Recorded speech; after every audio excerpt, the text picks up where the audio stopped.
It's called Taksan Dirt Fest 2. Free riders all over the Philippines. So we have visitors from Bicol and Metro Manila and from Ormoc. So yan at aton events. May kita urban downhill, may kita pump track competition, may kita BMX street competition. Ngayon may kita dirt jump.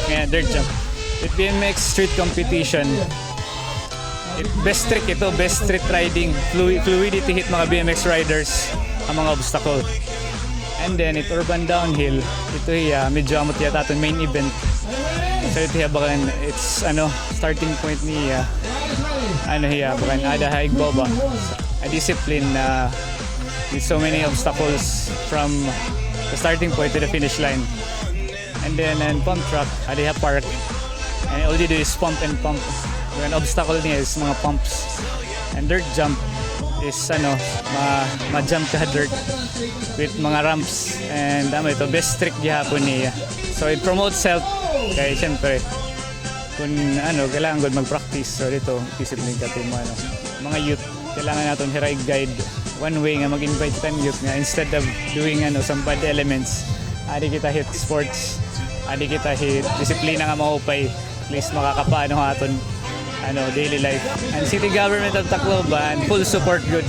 So, 2 thumbs up Pakatera. City Government, Mayor Alfred, Ma'am Cristina Romualdez, and I Love Tacloban Youth Org, Kuya Carlos, and all. Dako iton magiging gain kung tayo aton mga youth through ini nga event liwat.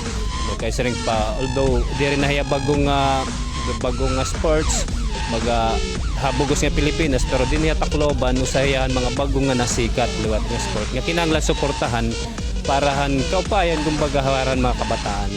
Well, nagpapasalamat kami nga tanan nga mga nagbuli nga naging participants nga sugad man ang mga guest naton from Manila, Bicol, tapos ang iba-ibang mga organization ang bikers, tapos ang mountain biker. Tungod liwat tayo naging successful ining event nga siyempre naton full support naton Mayor Alfred Romualdez nga ni Madam Cristina Romualdez. I'm Rosin Mendoza from Manila, Parañaque. I am a BMXer, mountain bike rider. I've been riding for almost 27 years. I'm 46 years old. Bike riding is basta mahirap maliwanag. Meron ka mga bagay na makikilalang kaibigan na malalayong lugar na mo lang na-meet, pero ang pakiramdam mo, parang matagal lang kayong magkakaibigan. Tapos, madadaling ka ng bike mo sa mga lugar na hindi mo alam na mararating ka, like Malaysia, Singapore. Naigot na namin halos ang buong Pilipinas. Maraming salamat sa Tacloban sa mainit na pagtanggap nila sa amin dito, sa sponsors na nagpadala sa amin dito. At siguro sa pagbalik namin, hindi namin makakalimutan ng Tacloban kasi isang magandang maliit na bayan na disiplinado sa traffic, sa trabaho, disiplina at simpleng pamumuhay. Mabuhay Tacloban!